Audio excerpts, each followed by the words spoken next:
के लिए सुख समृद्धि की कामना की। केदारनाथ यात्रा को एक महीना पूरा, एक महीने में 7 लाख श्रद्धालुओं ने किए दर्शन। केदारनाथ धाम के लिए अब तक 12 लाख लोगों ने किया रजिस्ट्रेशन।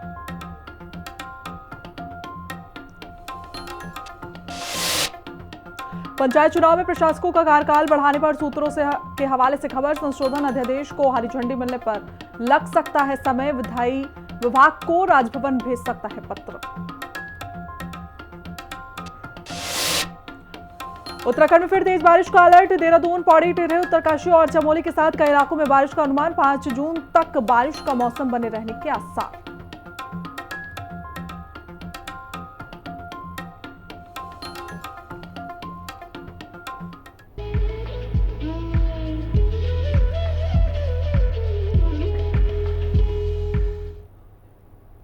नमस्कार, स्वागत है आपका। हिंदी खबर देख रहे हैं आप और मैं हूं आपके साथ श्रेया दीक्षित। बुलेटिन की शुरुआत करेंगे बड़ी खबर के साथ, जहां बाबा की दरबार में दिल्ली की सीएम रेखा गुप्ता की मौजूदगी है। तो आपको बता दें कि केदारनाथ धाम में सीएम रेखा गुप्ता ने दर्शन किए। परिवार के साथ सीएम रेखा गुप्ता बाबा के दरबार पहुंची, जहां उन्होंने पूजा अर्चना की। इसी के साथ विकसित भारत, विकसित दिल्ली के लक्ष्य को पूरा करने के लिए भी कहा। उन्होंने कहा कि दिल्ली के विकास के लिए प्रभु की शक्ति हमें मिले। ये बड़ी अपडेट आप तक पहुंचा रहे हैं, जहां आपको बता दें कि 4 धाम यात्रा में दिल्ली की मुख्यमंत्री सीएम रेखा गुप्ता हैं और वो पूरे परिवार के साथ वहां पर पहुंची हैं। तो कल हरिद्वार में थी, जहां उन्होंने पौड़ी गंगा में स्नान किया था और आज बाबा के दर्शन करने के लिए वो पहुंची हैं। और तस्वीरें सीधा वहां से हम आपको दिखा रहे हैं, जब रेखा गुप्ता अपने परिवार, अपने पति और अपने बच्चे के साथ वहां पर पहुंची थी और बाबा के दर्शन किए। साथ ही उन्होंने देश और दिल्ली के विकास की भी बाबा से कामना की। आज बहुत ही प्रसन्नता का अनुभव हो रहा है कि बाबा के चरणों में मैं अपना माथा टेक सकी। बाबा केदारनाथ की कृपा हुई, परिवार समेत मैं यहाँ दर्शन करने आई हूँ और मैंने बाबा के चरणों में एक ही अपनी मंशा जाहिर की है कि प्रभु इतना आशीर्वाद दो हम भारतवासियों को कि विकसित भारत, विकसित दिल्ली के इस लक्ष्य को हम सब मिल कर के पूरा कर सकें। और मेरे ऊपर तो जो प्रभु की कृपा है, जो जिम्मेदारी मुझे दी है दिल्ली के विकास के लिए, दिल्ली के लोगों की खुशहाली के लिए, मुझे प्रभु की शक्ति मिले और मैं अपने कार्य में पूरी मेहनत के साथ, पूरी शिद्दत के साथ में दिल्ली के निवासियों की सेवा कर सकूं और हम सब के ऊपर बाबा का आशीर्वाद बना रहे। देश आगे बढ़े, दिल्ली आगे बढ़े और सभी जन खुश रहें, समृद्धि हो और हर परिवार में उनका आशीर्वाद छाया रहे। बाबा केदारनाथ जी की बहुत बहुत जय। जय बाबा केदारनाथ। आगे बढ़ते एक और बड़ी अपडेट आप तक पहुंचा दें, जहां एक महीने में केदारनाथ यात्रा से 2 करोड़ का कारोबार हुआ है। होटल कारोबार से 100 करोड़ रुपए मिले हैं। तो आपको बता दें कि हेली सेवा से 35 करोड़ रुपए की वृद्धि हुई है। वहीं डांडी कंडी से 1 करोड़ से अधिक की आय हुई है। तो आपको बताते चले कि 2 मई को खुले थे बाबा केदार के कपाट। 7 लाख से ज्यादा श्रद्धालु अभी तक दर्शन कर चुके हैं। तो होटल कारोबारी से जो पैसा आया है उसकी लगभग कीमत जो बताई जा रही है वो 100 करोड़ के आसपास है। वहीं डांडी कंडी से 1 करोड़ का लाभ हुआ है। 2 मई को आपको बता दें कि बाबा केदारनाथ के दर्शन के लिए कपाट खोले गए थे और अब तक 200 करोड़ का कारोबार वहां पर हो चुका है। तो आपको बता दें कि बड़ी संख्या में बाबा केदारनाथ के दर्शन करने के लिए लोग वहां पर पहुंच रहे हैं। तो जो भी होटल कारोबारी हैं उनके लिए भी काफ़ी अच्छी सुविधा वहाँ मिल रही है। वहीं हेली सेवा के माध्यम से 35 करोड़ रुपए का मुनाफा हुआ है। तो 2 मई को बाबा केदारनाथ के कपाट खुले थे और अभी तक का जो समय है वो लगभग वहाँ पर 7 लाख से ज़्यादा श्रद्धालु दर्शन करने के लिए पहुंच चुके हैं। तो ये बड़ी अपडेट इस वक्त की बता रहे हैं। एक महीने में 200 करोड़ रुपए का कारोबार हुआ है। तो वहीं बता दें कि बाबा के ज्यादा जानकारी के साथ हमारे सहयोगी अशोक हमारे साथ जुड़े हुए हैं। अशोक, क्या कुछ अपडेट, क्योंकि अभी सिर्फ 1 महीना हुआ है और लंबा मुनाफा देखने को मिल रहा है। बिल्कुल श्रेया, देखिए उत्तराखंड में 2 मई से केदारनाथ धाम के कपाट खुले थे और आज जैसे कि 2 जून है, पूरा 1 महीने का समय हो चुका है केदारनाथ धाम कपाट को खुले हुए। लेकिन अगर हम इन 1 महीनों के में कारोबार को लेकर के अगर बात करें तो 1 महीने में मात्र 200 करोड़ रुपए से अधिक का कारोबार अब तक हो चुका है, जिसमें सबसे ज्यादा जो मुनाफा हुआ है, जो व्यापार हुआ है, वो होटल व्यवसाय वालों का हुआ है। इस 200 करोड़ में सबसे ज्यादा 100 करोड़ रुपए का व्यवसाय होटल व्यवसाय वालों का हुआ है, जिसमें कि दूसरे पायदान पर अगर हम देखें तो हेली सेवाओं में सबसे ज्यादा 35 करोड़ रुपए का मुनाफा अब तक, यानी कि 35 करोड़ रुपए का कारोबार अब तक हो चुका चुका है। इसके अलावा अगर बात की जाए तो जिस तरीके से वहां पर डंडी कंडी वाले भी हैं, घोड़ा कच्चर वाले भी हैं, तो घोड़ा कच्चर संचालन करने वालों का 40 करोड़ से ज्यादा का कारोबार अब तक हो चुका है। लेकिन इसके अलावा अगर हम डंडी कंडी वालों की भी बात करते हैं तो डंडी कंडी वालों का भी ग्राफ इसमें जुड़कर के सामने आया है। इसके अलावा अगर बात की जाए तो कुछ ऐसे जो नियमों का उल्लंघन किया गया है, क्योंकि देखिए श्रेय आपको बता दूं कि जब यात्रा के दौरान यात्री जब दर्शन के लिए आते हैं तो कुछ उनकी ओर से कहीं कहीं पर नियमों का उल्लंघन भी किया जाता है। उदाहरण के तौर पर अगर बात की जाए तो कई कई जगह पर गलत पार्किंग कर दी जाती है, कई जगह पर कूड़ा कचरा डाल दिया जाता है, कहीं गलत जगह पर शौच के लिए अगर यात्री चला जाता है तो ये कड़े नियम है जिसका जुर्माना भी लगाया जाता है। और इसी के तहत 2.5 करोड़ से ज्यादा का अभी तक जुर्माना भी करीब वसूला गया है। तो बिल्कुल अशोक, देखिए जिस तरीके से ये पहलगाम अटैक हुआ था, ऑपरेशन सिंदूर चला, तो ये अनुमान लगाया जा रहा था कि इस बार जो कपाट खुलेंगे उसमें शायद श्रद्धालु की संख्या उतनी ना हो, तो इससे जो वहां के लोग थे जो वहां पर व्यवसाय करते हैं उनके लिए थोड़ा खतरा था, खासकर जो होटल व्यापारी लोग हैं वो भी परेशान थे। लेकिन अब जो आंकड़ा निकल के सामने आ रहा है 7 लाख से ज्यादा श्रद्धालु 1 महीने में वहां पहुंच चुके हैं, तो स्थिति सामान्य लग रही है और आने वाले समय में ऐसा नजर आ रहा है कि और भी श्रद्धालु वहां पर पहुंचेंगे। बिल्कुल श्रेया, देखिए मैं वही बात बता रहा था कि इसका असर जो पहलगाम में देखिए जो आतंकी हमला हुआ था उसका असर चार धाम पर देखने को जरूर मिला था। क्योंकि अगर हम शुरुआती दौर में बात करें तो जब 2 मई को केदारनाथ धाम के कपाट खुले थे तो बड़ी संख्या में श्रद्धालु दर्शन के लिए पहुंच रहे थे। लेकिन जब ये पहलगाम आतंकी हमला होता है तो उसके बाद श्रद्धालुओं का गिराफ थोड़ा बहुत कम जरूर होता है। लेकिन उसके बाद जिस तरीके से सारी चीजें सामान्य होती हैं, फिर से श्रद्धालुओं में दर्शन के लिए वो उत्साह देखने को मिलता है। और ये प्रमाण इस बात का है कि केवल एक ही महीने में 200 करोड़ रुपए का व्यापार होना।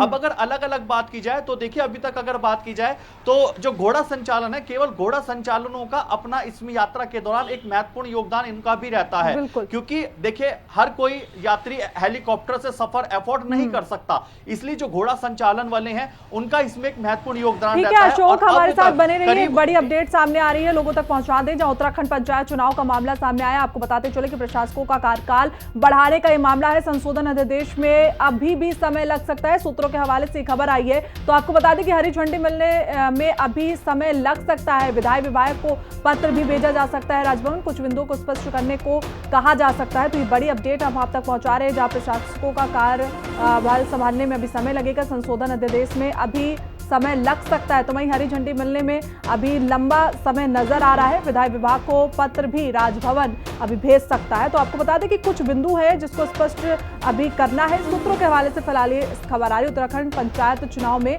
अभी थोड़ा सा समय हमें देखने को मिल सकता है। तो ये बड़ी अपडेट देखिए, संशोधन अध्यादेश में अभी भी समय के आसार नजर आ रहे हैं, तो हरी झंडी मिलने में अभी फिलहाल थोड़ा सा वक्त लग सकता है।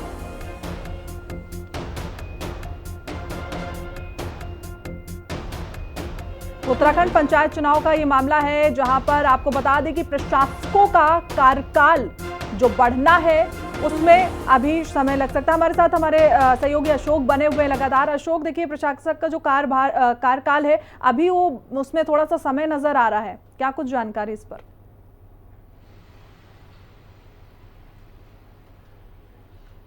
बिल्कुल श्रेया, देखिए त्रिस्ते पंचायत चुनाव में प्रशासकों का कार्यकाल जो सबसे पहले था, देखिए 5 साल का कार्यकाल प्रशासकों का होता है, जो कि पिछले साल 28 नवंबर को समाप्त हो गया था। लेकिन अगर हम पंचायती राज अधिनियम की अगर बात करें तो ये प्रस्ताव, ये जो अधिनियम है ये कहता है कि आप इसमें इस अधिनियम के तहत प्रशासकों का 6 माह का कार्यकाल और बढ़ा सकते हैं, जिसके बाद प्रशासकों का 6 माह का कार्यकाल और बढ़ाया जाता है। लेकिन वो कार्यकाल भी पिछले जो मई है, इस मई को समाप्त हो चुका है। ऐसे में इस पंचायती राज अधिनियम में संशोधन की बात कही गई है। सरकार की ओर से तो इसको हरी झंडी दे दी गई है, लेकिन राजभवन इसे के लिए अभी भेजा गया है। ये आग्रह किया गया है कि इसमें संशोधन किया जाए और इसके 6 माह से बढ़ाकर करीब 1 साल तक किया जाए। अब ऐसे में अगर 1 साल तक इसके लिए किया जाता है तो ये चीज इतनी आसान नहीं होगी, इतनी सरल नहीं होगी, क्योंकि राजभवन की ओर से इस पर स्पष्टीकरण भी मांगा जा सकता है, विभाग को इसको रिपोर्ट भी भेजी जा सकती है, क्योंकि पूरी रिपोर्ट देनी होगी। क्योंकि देखिए सरकार ने यह निर्णय इसलिए लिया है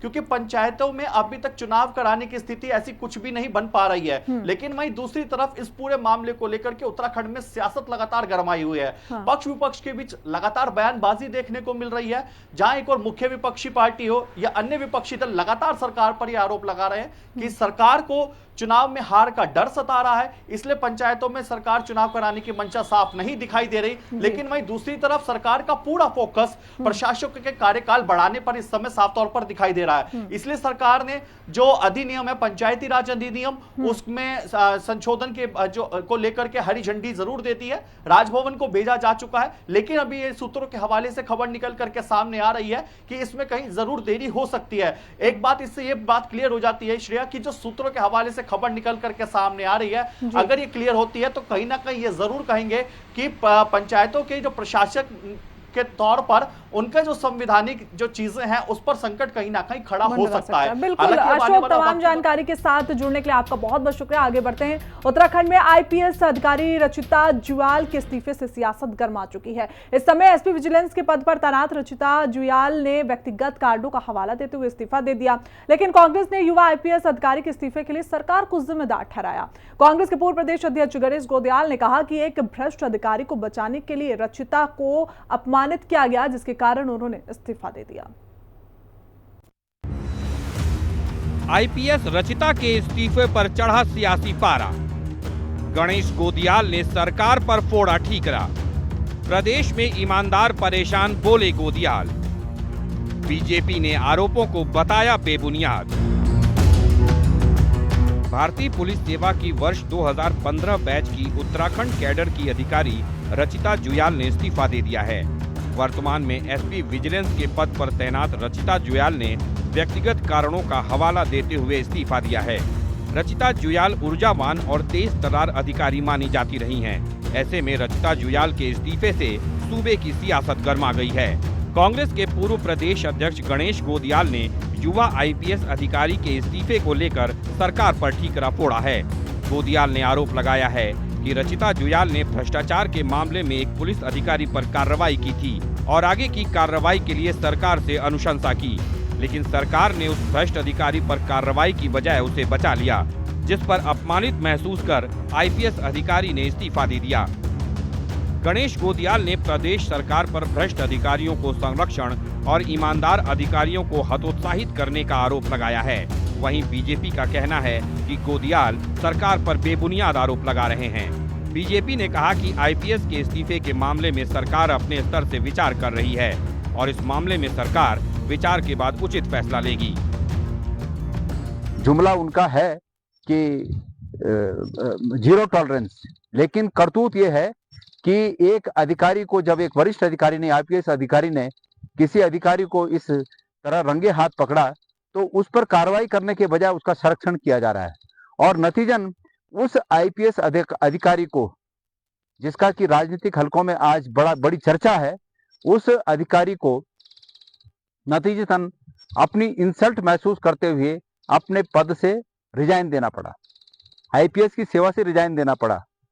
मैंने सुना है कि उन्होंने रिजाइन देने की पेशकश की है या रिजाइन दे दिया है, लेकिन सरकार को बिल्कुल शर्म नहीं आ रही है। जो जुयाल जी का त्यागपत्र आया है, उन्होंने अपने पारिवारिक कारणों से त्यागपत्र दिया है और विपक्षी दल अपनी राजनीति करने के लिए बेबुनियाद बातें कर रहे हैं। कहीं पर कोई किसी पर दबाव नहीं है और न किसी को कोई दबाव में लेने का कोई प्रयास सरकार कर रही है। एसपी विजिलेंस रचिता जुयाल के नेतृत्व में विजिलेंस टीम ने 14 मई को देहरादून में आईएसबीटी चौकी इंचार्ज देवेश घुघशाल को 1 लाख रुपए की रिश्वत लेते पकड़ा था, जिसके बाद पुलिस महकमे में हड़कंप मच गया था। उत्तराखंड में विजिलेंस टीम लगातार भ्रष्टाचार के मामलों में तेजी से कार्रवाई कर रही है। ऐसे में एसपी विजिलेंस पद पर तैनात तेज तर्रार और ईमानदार छवि की आईपीएस अधिकारी के इस्तीफे के पीछे विपक्षी कांग्रेस सरकार को जिम्मेदार ठहरा रही है। अब देखना होगा कि धामी सरकार के भ्रष्टाचार पर जीरो टॉलरेंस की नीति को अंजाम तक पहुंचा रही आईपीएस रचिता जुयाल के इस्तीफे पर सरकार क्या फैसला लेती है। देहरादून से संवाददाता दीपिका भंडारी और अशोक कुमार के साथ ब्यूरो रिपोर्ट, हिंदी खबर। आगे बढ़ेंगे। अगली खबर चंपावत से है, जहां विश्व साइकिलिंग दिवस के मौके पर छमनिया स्पोर्ट्स स्टेडियम में फिट इंडिया मूवमेंट और खेलो इंडिया अभियान के तहत साइकिल रैली का आयोजन किया गया। रैली में स्थानीय लोग, खिलाड़ी, युवा और स्कूली बच्चों ने हिस्सा लिया। कार्यक्रम में शामिल हुए पूरे उत्साह और जोश के साथ साइकिलिंग करते हुए स्वस्थ भारत, सशक्त भारत का संदेश दिया गया। आज देश भर में विश्व साइकिल दिवस के अवसर पर फिट इंडिया साइकिलिंग अभियान के अंतर्गत संडे ऑन साइकिल का 25वां संस्करण का आयोजन किया जा रहा है। इसी कड़ी में जिला खेल विभाग चंपावत के दिशा निर्देश में खेलो इंडिया सेंटर एथलेटिक्स लोहाघाट के में भी संडे ऑन साइकिल का आयोजन किया गया। इस रैली में भारी संख्या में एथलीटों और ग्रामीणों ने भाग लिया और जिसका उद्देश्य साइकिल को हमें अपने जीवन शैली का हिस्सा बनाना चाहिए, जिससे कि हम लोग स्वस्थ रहें। जय हिंद, मैं विवेक जुगरिया। खेलो इंडिया साइकिल सेंटर के अंदर आज संडे ऑन साइकिल में रैली का आयोजन करा गया, जिसमें बहुत सारे एथलीट्स और ग्रामीणों ने प्रतिभाग किया। इसमें हमें साइकिल को अपने दैनिक जीवन में प्रयोग में लाने के लिए प्रेरित करा गया, जिसमें इसके फ़ायदे ये हैं कि जैसे हम साइकिल से बीमारियों से दूर रह सकते हैं, हमारा पर्यावरण शुद्ध रह सकता है और हम बीमारियों से दूर रह सकते हैं। खबर रामनगर से है, जहां स्लाटर हाउस का मामला अब एक बार फिर से तूल पकड़ने लगा। बीते दिन से नगर पालिका के अध्यक्ष और सभासदों के बीच स्लाटर हाउस को लेकर विवाद करने का नाम नहीं ले रहा है। इसी मामले को लेकर नगर पालिका अध्यक्ष हाजी मोहम्मद अकरम ने नगर पालिका के सभासद शिवी अग्रवाल के खिलाफ एक बयान दिया, जिसमें उन्होंने शिवी अग्रवाल के हनुमान स्वरूप को धारण करने पर सवाल उठाया, जिससे कर्मी सेना ने भड़क कर भवानीगंज में विरोध प्रदर्शन करते हुए कहा कि नगर पालिका अध्यक्ष ने हिंदू समाज की भावनाओं को ठेस पहुंचाने का काम किया। साथ ही उनसे 12 घंटे में माफी मांगने को भी कहा। कल एक बयान जारी हुआ सोशल मीडिया के माध्यम से और जो इलेक्ट्रॉनिक मीडिया है उसके माध्यम से एक बयान जारी हुआ। सीवी अग्रवाल जी जो 3 वर्षों से लगातार सभासद बनते आए, उनके ऊपर तंज कसते हुए इस नगर पालिका क्षेत्र के अध्यक्ष चेयरमैन महोदय ने हनुमान जी महाराज का अपमान करते हुए कहा कि सीवी अग्रवाल जी हनुमान जी का गदा लेकर, गले में भगवा डालकर, माथे में तिलक लगाकर मांस का पैसा लेने के लिए आए, जिससे सर्व हिंदू समाज में रोष व्याप्त है। और करणी सेना आज सर्व हिंदू समाज को संगठित तरह साथ लेकर के इस क्षेत्र के जो नगर पालिका के अध्यक्ष हैं उनसे निवेदन कर रहा है और आक्रोश जताते हुए आह्वान कर रहा है कि आप सर्व हिंदू समाज से माफी मांगे, क्योंकि आपने हिंदू समाज के आराध्य हनुमान जी महाराज का इस रामनगर क्षेत्र में अपमान किया है। आगे बढ़ेंगे। जम्मू कश्मीर के पहलगाम में हुए आतंकी हमले को लेकर जहां एक और पूरा देश पाकिस्तान की इस हरकत के खिलाफ विरोध में है, तो वहीं इस मामले में भारतीय सेना के सम्मान में कांग्रेस ने रविवार को हल्द्वानी के रामलीला मैदान में जय हिंद रैली का आयोजन किया, जिसमें कांग्रेस के कार्यकर्ता समेत कई वरिष्ठ नेता और पूर्व विधायक रणजीत सिंह रावत शामिल हुए।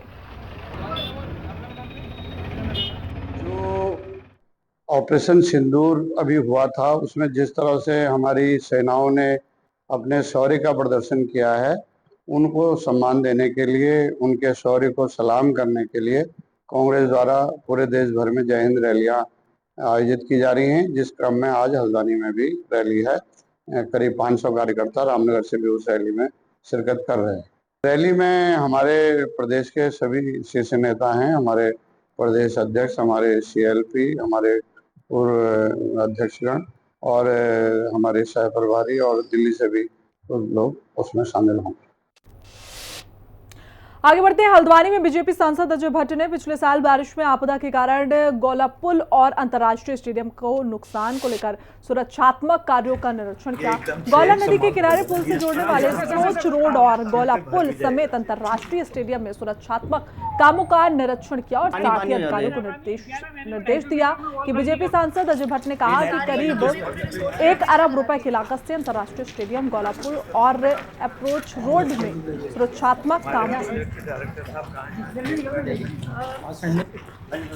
NHAI के काम अभी नीचे इतने अच्छे चल रहे हैं, आप देख रहे हैं। और PWD की सड़क जो टूटी हुई थी पिछले 11 महीने से, वो इसलिए विलम्ब हुआ उसमें क्योंकि एक हमारे ठेकेदार महोदय ही न्यायालय चले गए थे।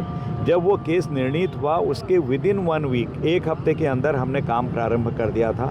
मैं और हमारे एमएलए साहब और मेरे सारे कार्यकर्ता और यहाँ की जनता, हम सब लोगों ने सार्वजनिक रूप से बताया कि माननीय मुख्यमंत्री जी ने पैसा दे दिया है और हम आज गोला फोड़कर रोड के काम का शुरुआत कर रहे हैं। आज एक्शन साहब यहाँ पर हैं, उन्होंने बताया कि बहुत तेज़ी से काम चल रहा है। विश्व दुग्ध दिवस के मौके पर हल्द्वानी में दुग्ध संघ नैनीताल द्वारा भव्य कार्यक्रम का आयोजन हुआ। कार्यक्रम में दुग्ध उत्पादन, किसान, उपभोक्ता, नगर निगम प्रतिनिधि और दुग्ध विकास विभाग के अधिकारी शामिल हुए। दुग्ध उत्पादक किसानों की स्थिति को मजबूत करने और दुग्ध ब्रांड आंचल को जन जन तक पहुंचाने को लेकर बातचीत हुई। दुग्ध संघ नैनीताल के अध्यक्ष मुकेश बोरा ने कहा कि उत्तराखंड का अपना ब्रांड आंचल शुद्धता का प्रतीक है।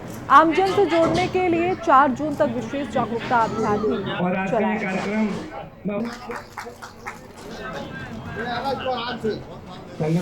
आज डॉक्टर वर्गीस कुरियन जी की प्रेरणा से और विश्व स्वास्थ्य संगठन स्तर पर इस दिवस को मनाया जाता है और आज नैनीताल दुग्ध संघ ने भी विश्व दुग्ध दिवस मनाया है। और इस बार के खास आयोजन के लिए हमारे जो प्रदेश के दुग्ध विकास मंत्री हैं माननीय सौरभ गोगोना जी का निर्देश था कि इस विश्व दुग्ध दिवस को, क्योंकि जो एक आम उत्पादक की आर्थिकी से जुड़ा है, इसको हम त्यौहार के रूप में और सब लोग उपभोक्ता, उत्पादक और जनप्रतिनिधि मिल करके इसको मनाएं, उत्सव के रूप में मनाएं। उसमें हमने प्रयास करा है कि इसको उत्सव के रूप में मनाने का। हल्द्वानी और मुखानी क्षेत्र में बीते कुछ महीनों में लगातार हो रही चोरी, चैन स्नैचिंग और मोबाइल लूट की घटनाओं में नैनीताल पुलिस को बड़ी सफलता मिली। अलग अलग मामलों में कार्रवाई करते हुए कुल 5 अभियुक्तों को गिरफ्तार किया गया। लाखों रुपए की कीमत के आभूषण, मोबाइल फोन और बाइक बरामद की गई। हल्द्वानी सिटी एसपी प्रकाश चंद्र और सीओ नितिन लोहनी को विशेष टीम गठित कर अपराधियों की गिरफ्तारी और लूटी गई संपत्ति की बरामदगी के निर्देश दिए गए थे।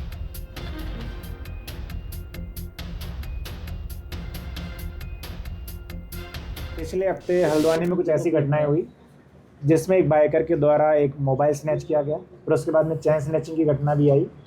और जब हमने सीसीटीवी और सारी चीज़ें देखी तो बाद में पता लगा कि मुखानी क्षेत्र में एक चैन स्नैचिंग की घटना और हुई है, उसमें भी इसी हुलिये से मिलता जुलता योग दिख रहा है। जब इसमें पुलिस के द्वारा बाइक का सर्विलांस किया गया तो ये पता लगा कि जो बाइक है, ये बाइक भी चोरी की गई है। तो बनफूलपुरा के उत्तर उजाला क्षेत्र में रहने वाला एक युवक है, इसके द्वारा पहले एक बाइक चुराई जाती है और बाइक चुराने के बाद में उसी बाइक को यूज करते हुए इसमें 2 चैन स्नैचिंग की घटनाएं की और एक मोबाइल स्नैचिंग की भी घटना की है। क्योंकि ये हर रोज़ ये घटनाएं कर रहा था, इसलिए पुलिस के लिए एक चैलेंज की तरह भी हो गया था। तो हमने अपनी सारी टीमें एक्टिवेट की और पुलिस ने इसको गिरफ्तार किया और इसे गिरफ्तार होने के बाद में घटनाओं में रोकथाम लगी है। तो इस कार्रवाई के लिए मेरी तरफ से जो इसमें बनफूलपुरा की और जो हमारे मुखानी और हल्द्वानी की जो टीमें थी उनको 2,500 रुपये का इनाम दिया गया।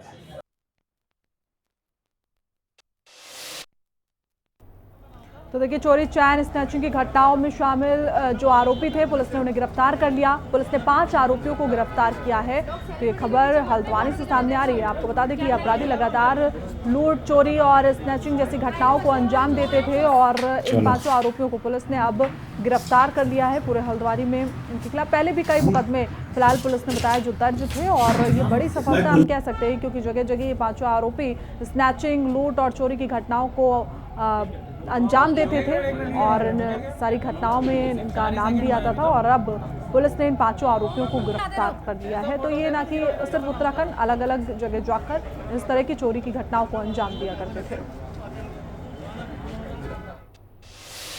आगे बढ़ते हैं। अल्मोड़ा हल्द्वानी राष्ट्रीय राजमार्ग पर कार के पास सड़क का एक हिस्सा टूटकर नदी में जा गिरा। हादसे के बाद आवाजाही पूरी तरीके से बंद कर दी गई। रविवार दोपहर तक दोनों ओर वाहनों की लंबी लंबी कतारें नजर आई। पहाड़ी का ऊपरी हिस्सा काटकर सड़क चौड़ी की गई, जिसके बाद दोपहर में एक एक कर वाहनों को निकाला गया। भारी वाहन चालकों को घंटों इंतजार भी करना पड़ा। ड्राइवरों ने कहा कि वे रात 8 बजे से फंसे हैं और 16 घंटे बाद भी पास नहीं मिल रहा।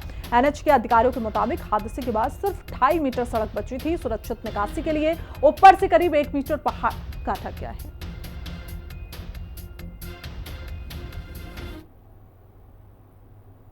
सड़क के खट साइड की ओर का थोड़ा सा पहाड़ गिर गया था, तो उससे सड़क की चौड़ाई कम बची थी, तो उसमें बड़ी गाड़ियों को दिक्कत थी, कहीं धंस न जाए नीचे, तो इसलिए थोड़ा अंदर को चौड़ीकरण, मतलब कटिंग करके चौड़ीकरण करने का हमारा प्लान था। तो आज उसको सुबह से हमने शुरू कर दिया कटिंग करना यहाँ पर। तो चौड़ी करके उसको आधे 1 घंटे के अंतर पर गाड़ी निकाल भी दी थी एक बार, फिर दोबारा से थोड़ा कटिंग करी गई, फिर से उसको गाड़ियाँ निकल रही हैं अभी सारी छोटी गाड़ियाँ। बड़ी गाड़ियों के लिए क्या? बड़ी गाड़ियों के लिए अभी देख रहे हैं कि कितनी जगह उस पर बची है, नहीं है, क्या है।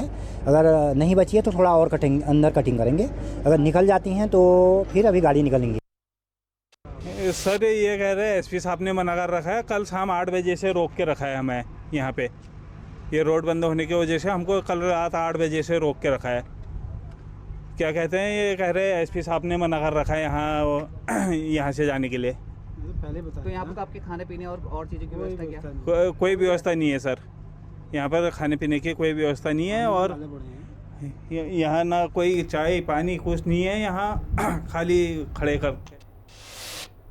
खबर विकास नगर से है, जहां एक छात्रा की सड़क हादसे में मौत हो गई। सेलाकोई में तेज रफ्तार कार सवार ने 10 स्कूली बच्चों को टक्कर मार दी, जिसमें एक की मौत हो गई और अन्य गंभीर रूप से घायल हो गए, जिनका इलाज जारी है। राजकीय इंटर कॉलेज सेलाकोई में सभी बच्चे पढ़ते थे। पुलिस ने मामले में धारा 105 के तहत कार्रवाई शुरू की।